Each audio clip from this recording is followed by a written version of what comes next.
Kung gusto mong umangat at mas maging mabuti kaysa sa dati mong sarili, hindi mo kailangang maghintay ng tamang oras o hindi mo kailangang maghintay ng espesyal na pagkakataon. Nasa araw-araw na desisyon at maliliit na hakbang ang tunay na pagbabago. Sa video na ito, pag-uusapan natin ang 13 paraan kung paano mo ma-level up ang sarili mo. Number 1, dapat may layunin ka sa buhay. Kung wala kang malinaw na goal, para kang naglalakad sa isang kalsada nang walang direksyon. Gumagalaw ka nga, pero hindi mo alam kung saan ka talaga pupunta. Para itong biyahe, isipin mo, sasakay ka ng jeep o bus, pero hindi mo alam kung anong destinasyon ang gusto mong marating. Malamang, paikot-ikot ka lang at nauubos ang pamasahe mo sa wala. Ganon din ang buhay kapag wala kang malinaw na layunin. Kapag malinaw ang goal mo, mas madali kang magdesisyon. Halimbawa, gusto mong makaipon para makapagpatayo ng maliit na negosyo. Kapag may temptation na bumili ng bagong cellphone o mamasyal ng magastos, mas madali mong masasabi, hindi muna, kasi may mas malaking plano ako. Ang goal mo ang magsisilbing kompas na magtuturo kung tama ba ang hakbang na gagawin mo o hindi. Lalo na sa mga panahon na parang sabay-sabay ang pressure sa trabaho, pamilya at social life. Ang malinaw na goal ay parang ilaw sa gitna ng dilim. Kahit naliligaw ka o nadadapa, lagi kang may babalikan. Hindi mo man agad makuha, at least alam mo kung saan ka dapat babalik at magpapatuloy. Kaya huwag kang matakot magsulat ng goals mo. Huwag mong isipin na kailangan agad malaki o pang world class. Magsimula ka lang sa simple. Gusto kong makatapos ng isang libro ngayong buwan. Gusto kong mag-ipon ng 5,000 pesos sa loob ng 2 buwan. Kapag nasimulan mo ng isulat at sundan ng mga ito, mas nagiging malinaw ang daan mo. Tandaan mo, ang taong may goal, kahit maliit pa yan, ay mas malayo ang mararating kaysa sa taong walang direksyon. Number 2, matuto kang magsabi ng hindi.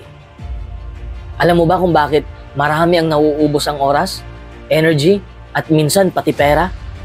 Kasi hirap silang magsabi ng hindi. Maraming tao ang feeling nila kapag nag-refuse sila, baka isipin ng iba, masama silang tao. O baka mawala ang tiwala at relasyon. Kaya kahit hindi na kaya, kahit hindi aligned sa goals nila, sige pa rin ng oo. Pero isipin mo ito, bawat oo na binibigay mo sa hindi mahalaga ay isang hindi na ibinibigay mo sa sarili mo. Halimbawa, may plano kang mag-aral o mag-exercise ngayong gabi, tapos biglang nagyaya ang tropa ng inuman. Kung lagi kang oo, saan napupunta ang oras para sa growth mo? Hindi ibig sabihin na selfish ka kapag nagsabi ka ng hindi. Ang totoo, isa itong form ng self-respect.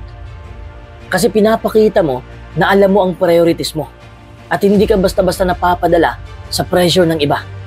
Pwede mo rin gawing magalang at firm ang pagtanggi. Halimbawa, salamat, pero hindi ko muna kaya ngayon. Gusto ko sana, pero kailangan kong tapusin ito. Next time na lang, may ibang priority ako ngayon. Di ba mas magaan pakinggan kaysa diretsong busted? Ang mahalaga, malinaw at matatag ka sa boundaries mo. Kapag natutunan mong magsabi ng hindi, mas lumilinaw ang landas mo. Hindi ka na madaling madistract at mas nagkakaroon ka ng oras para sa mga bagay na tunay na makakatulong sa'yo. At sa huli, yung mga tao na talagang nagmamahal at nakakaintindi sa'yo, hindi sila mawawala dahil lang tumanggi ka. Kaya tanong ko sa'yo ngayon, ilang beses ka na bang nagsabing oo, pero deep inside, gusto mo talagang magsabi ng hindi? Number 3, mag-invest ka sa kaalaman. Alam mo, isa sa pinakamalakas na paraan para ma-level up mo ang sarili mo ay ang pag-invest sa kaalaman. Hindi ito tungkol sa paggastos lang ng pera, kundi tungkol sa pagbibigay ng oras at effort para palawakin ang isip mo. Isipin mo na lang, ang utak natin parang lupa. Kung anong itanim mo, yun din ang aanihin mo. Kung puro chismis, negativity, at walang kwentang content ang nilalagay mo sa isip mo, huwag kang magtaka kung bakit mababaw lang ang bunga. Pero kung ang pinapasok mo sa isip mo ay mga ideya, kaalaman, at bagong pananaw, mas may chance kang umani ng wisdom at opportunities. Halimbawa, imbis na mag-scroll ka lang sa social media ng ilang oras araw-araw, pwede mong ilaan kahit 30 minuto lang para magbasa ng isang libro, para makinig ng podcast, o manood ng educational videos. Malaking tulong ito kasi bawat araw, kahit konti lang ang dagdag sa kaalaman, nag-a-accumulate yan sa loob ng isang taon. Imagine mo kung gaano kalayo ang mararating mo kung consistent ka. Relatable ito, lalo na kung iniisip mo ang trabaho o negosyo mo. Ang mga taong willing mag-invest sa learning ang laging nauuna. Sa trabaho, mas napapansin ang taong may bagong ideas at skills. Sa business naman, mas napapakinabangan ang entrepreneur na laging updated at marunong mag-adapt sa changes ng market. At hindi lang ito tungkol sa formal education. Kahit hindi ka pumasok sa universidad, pwede kang mag-aral sa sarili mong paraan. Ang mahalaga, huwag kang tumigil sa pagkatuto. Kasi tandaan mo, the moment na titigil ka na sa pag-aaral, tigil ka na rin sa paglago. Kung gusto mong mag-level up, tanungin mo ang sarili mo. Ano ba ang bagong skill na matutunan ko ngayong buwan? Anong libro o content ang makakatulong sa mindset ko? Sino ang pwede kong pakinggan o tularan para mas mahasa ang utak ko? Kapag sinimulan mong gawing habit ang pag-i-invest sa kaalaman, mapapansin mo na mas lumalawak ang pananaw mo. Mas nagiging confident ka sa sarili mo at mas handa ka sa kahit anong hamon ng buhay. Number 4, mag-develop ng positive mindset. Kapag sinabi nating positive mindset, hindi ibig sabihin nito na lagi kang masaya o wala kang problema. Ang ibig sabihin nito ay marunong kang tumingin sa sitwasyon sa mas produktibong anggulo. Halimbawa, imbis na isipin mo na bakit lagi akong malas, pwede mong tanungin ang sarili mo, ano kaya ang matutunan ko dito? Ang mindset kasi ay parang salamin na suot mo. Kung madumi at malabo ang salamin, kahit gaano kagandang nakikita mo sa harap mo, pangit pa rin ang dating. Pero kapag malinaw at maayos ang salamin, kahit may konting dungis ang paligid, makikita mo pa rin ang ganda at oportunidad. Relatable ito sa totoong buhay kasi lahat tayo may pinagdaraanan. Stress sa trabaho, problema sa pera, relasyon, o kahit personal insecurities. Pero kung trained ang utak mo na maghanap ng solusyon imbis na puro problema, mas mabilis kang nakakabangon. Relatable palalo kapag iniisip mo na kahit may tao na mas magaling, mas mayaman, o mas maganda kaysa sayo, ikaw pa rin ang may kontrol kung paano ka magre-react. Ang pagkatalo, pwede mong gawing lesson.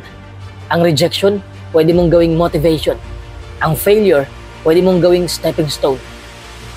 At ito ang sekreto, hindi instant ang positive mindset. Parang muscle ito na kailangang i-train araw-araw. Pwede mong simulan sa maliliit na bagay. Halimbawa, kapag may mali kang nagawa, imbis na sisihin agad ang sarili, sabihin mo, okay, nagkamali ako, pero at least alam ko na kung paano ito iwasan next time. Sa ganitong paraan, unti-unti mong binabago ang writing ng utak mo. At habang tumatagal, mapapansin mo, hindi ka na madaling ma-stress.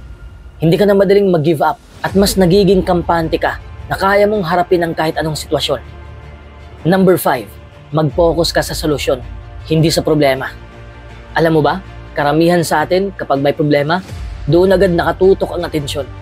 Iniisa-isa natin kung gaano kahirap, kung gaano kabigat, at minsan inuulit-ulit pa sa isip hanggang sa mas lalo tayong ma-stress. Para bang in-stuck natin ang sarili sa traffic ng problema, imbis na maghanap ng daan palabas. Isipin mo ganito, na flat ang gulong ng kotse mo habang nasa gitna ka ng biyahe. May dalawang pwedeng mangyari sa sitwasyon na yan. Una, pwede kang magreklamo ng magreklamo. Bakit ako? Ang malas ko talaga. Ang hirap ng buhay. Pero kahit gaano ka pa magreklamo, hindi nito mapapalitan ang gulong. Pangalawa, pwede kang tumigil sandali, huminga ka ng malalim, at maghanap ng paraan. Magpalit ka ng spare tire, tumawag ka ng tulong, o maghanap ka ng vulcanizing shop. Pareho kayong nahirapan, pero mas nakakausad yung taong nakahanap ng solusyon kaysa sa taong nagpakulong sa problema. Ganito rin sa totoong buhay. Kapag puro problema ang iniisip mo, para kang nasa dilim na walang flashlight. Pero kapag nag-shift ka ng perspective at sinabing, okay, may problema, pero ano ang pwede kong gawin ngayon? Biglang may ilaw, at unti-unti mong makikita ang daan palabas. Ang sekreto dito ay mindset. Hindi ibig sabihin na wala ka nang nararamdamang bigat. Natural lang ma-stress, natural lang mainis o malungkot. Pero ang tanong, mananatili ka ba doon? O gagamitin mo yung energy para humanap ng solusyon?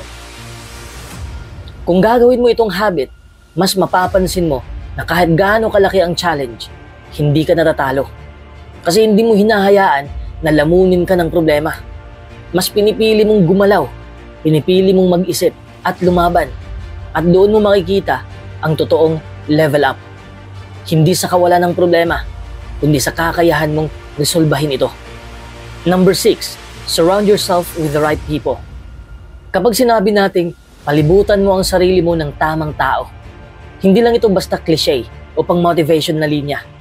Totoo ito sa totoong buhay dahil malaki ang epekto ng mga tao sa paligid mo sa kung sino ka at kung ano ang magiging future mo. Isipin mo ito, kung lagi mong kasama ang mga taong reklamo ng reklamo, laging negatibo at walang balak magbago, mahahawa ka rin kahit ayaw mo. Para itong usok, kahit hindi ka ang nagyoyosi, maaamoy at malalanghap mo pa rin. Sa huli, ikaw rin ang maapektuhan. Pero kapag pinapalibutan mo ang sarili mo ng mga taong masipag, may pangarap, at handang magbigay ng magandang payo, para ka rin tinutulungan nilang itulak paakyat. Hindi nila hayaan na manatili ka sa isang lugar, mas hihilahin ka nila pataas. Kung gusto mong mag-level up sa karir mo, humanap ka ng mga taong mas mahusay kaysa sayo at handang magturo. Kung gusto mong maging mas positibo sa buhay, hanapin mo ang mga taong may gratitude, mga taong marunong magpasalamat kahit sa maliliit na bagay. Kung gusto mong maging disiplinado, samahan mo ang mga taong consistent sa routine nila. May kasabihan nga, tell me who your friends are and I'll tell you who you are. Dahil ang ugali, mindset at lifestyle ng mga kasama mo ay unti-unting nagiging reflection mo.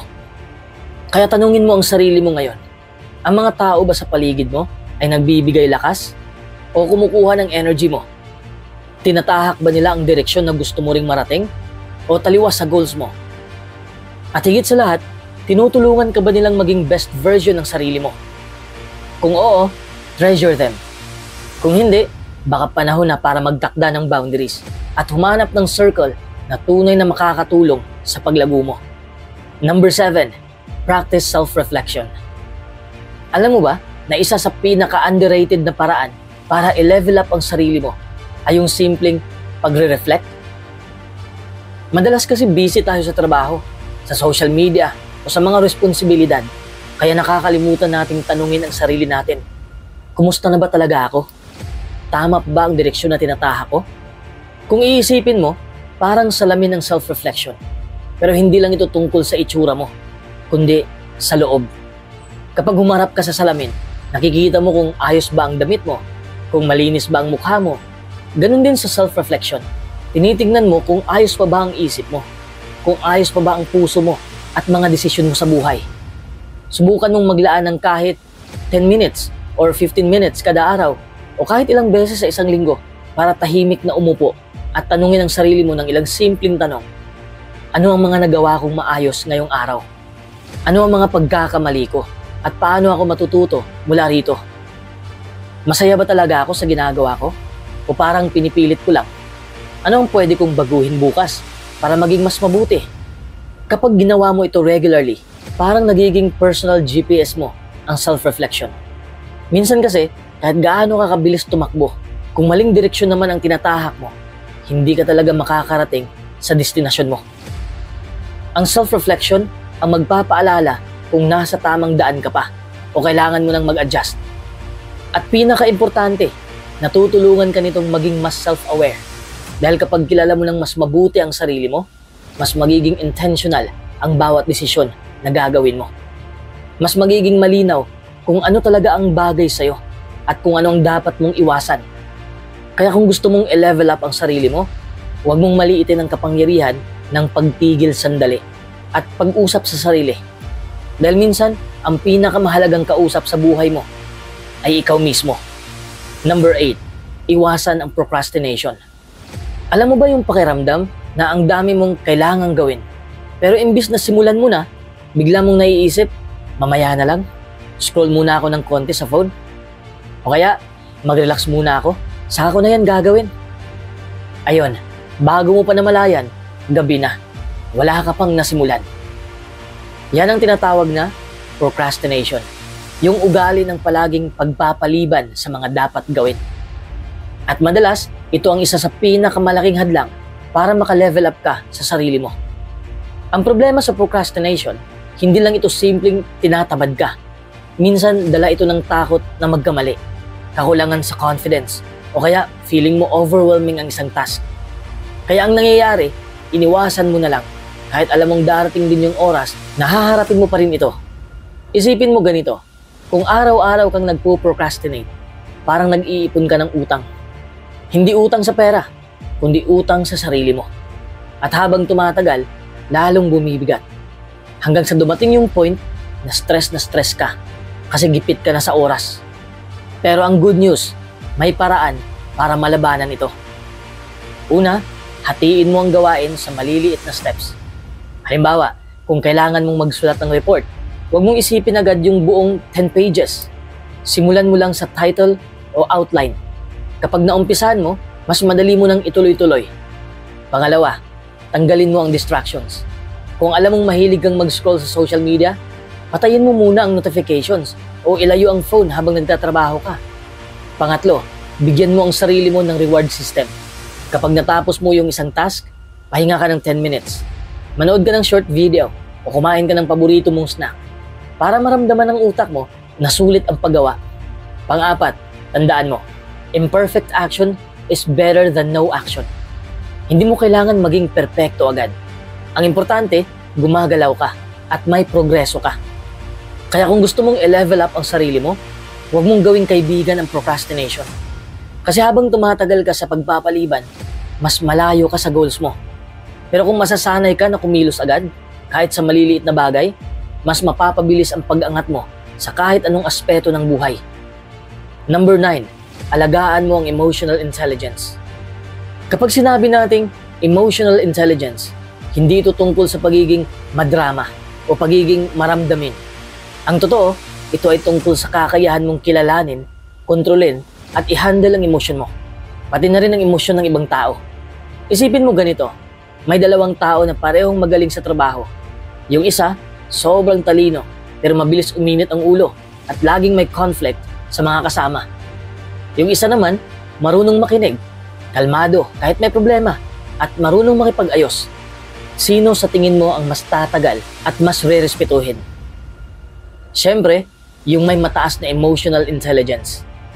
Marami kasing taong bumabagsak, hindi dahil kulang sila sa skills o knowledge, kundi dahil hindi nila alam paano i-handle ang damdamin nila.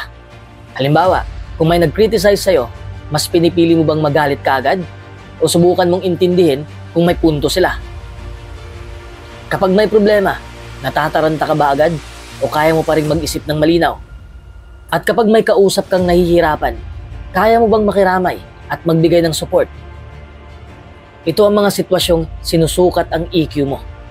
Kapag mataas ang emotional intelligence mo, mas nagiging respetado ka sa trabaho, mas nagiging maayos ang relasyon mo sa pamilya at kaibigan, at mas kalmado ang isip mo. Hindi ibig sabihin nito na hindi ka na magagalit o malulungkot. Ang ibig sabihin lang, kaya mong i-manage ang emosyon mo para hindi ka kontrolado ng feelings mo. Kung gusto mong alagaan at palakasin ang emotional intelligence mo, pwede mong simulan sa simpleng steps. Una, pause bago mag-react. Bago ka sumagot, huminga ka muna ng malalim. Ikalawa, makinig ng buo. Hindi lang para makasagot, kundi para maintindihan. Ikatlo, maging aware sa triggers mo. Alamin mo kung ano yung mga bagay na mabilis kang nagagalit o naiirita, at pag-aralan kung paano mo ito i-handle.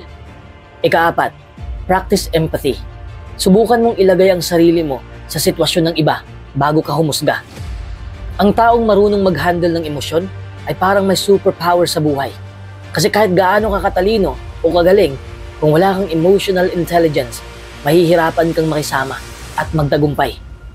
Number 10, mag-ipon ka at mag-invest. Isipin mo na lang, araw-araw kang nagtatrabaho, nagpapakapagod, at binubuhos mo ang oras mo para kumita ka ng pera. Pero kung puro gastos lang ginagawa mo, para kang nag-iigib ng tubig sa timba na butas. Kahit gaano pa karami ang ipunin mo, mawawala rin kung walang sistema. Kaya napakahalaga ng pag-iipon. Hindi lang ito tungkol sa pagtatabi ng pera para sa emergency, kundi para magkaroon ka ng peace of mind. Kapag may ipon ka, mas panatag ka. Kasi alam mong kahit biglang magkasakit, mawalan ng trabaho, o may unexpected na gastusin, hindi ka agad guguho. Parang safety net ito, nasasaluhin ka. Pero hindi natatapos sa ipon. Kasi kung ipon lang, unti-unti rin nababawasan ang value ng pera mo dahil sa inflation. So ibig sabihin, kung 1,000 pesos ang halaga ngayon ng isang bagay, baka after ilang taon, 1,200 na siya. Kaya kung hindi mo palalaguin ang pera mo, lugi ka pa rin sa huli. Diyan papasok ang investment. Ang pag-i-invest ay parang nagtatanim ng puno. Sa simula, maliit lang ang binhi na itatanim mo.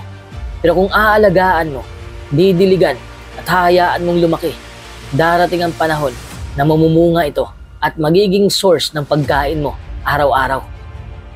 Ganon din ang pera. Kapag ini-invest mo sa tamang paraan, lalago siya at kikita ka kahit natutulog ka. Pwede kang magsimula sa simpleng paraan tulad ng paglalagay ng pera sa mutual funds o UITF kung saan may professionals na magpapalago nito.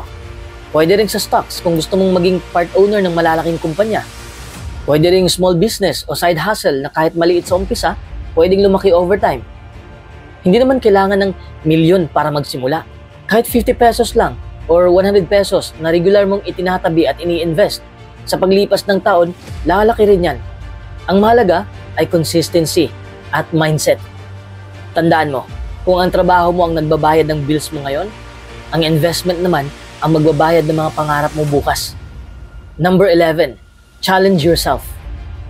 Alam mo, minsan tayo mismo ang pinakamalaking hadlang sa sarili nating pag-unlad. Bakit?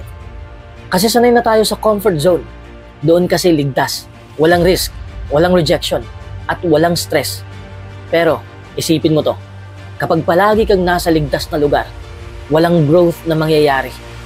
Para kang halaman na ayaw mong diligan kasi ayaw mong mabasa. E paano ka tutubo kung ganon?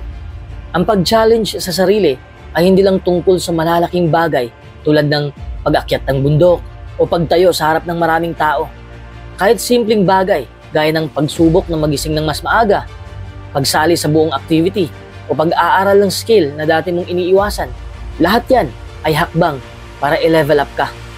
Relatable ito sa lahat. Halimbawa, baka gusto mong magnegosyo pero takot kang magsimula dahil baka malugi. Ang tanong, paano mo malalaman kung kaya mo, kung hindi ka susubok? O baka gusto mong magsalita sa klase o sa meeting pero pinipili mong manahimik dahil nahihiya ka. Ang problema, hindi mo na-train ang sarili mo na harapin ang kaba. Kaya paulit-ulit ka lang na nananatiling tahimik.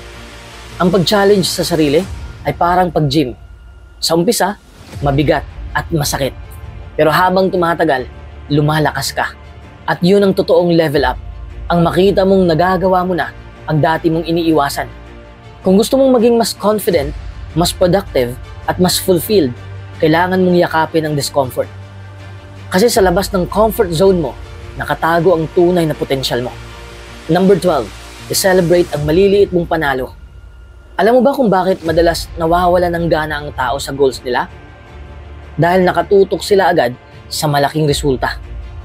Kaya kapag hindi pa nila ito nakukuha, parang wala silang nagagawa. Pero ang totoo, ang tunay na progreso ay nabubuo sa maliliit na hakbang.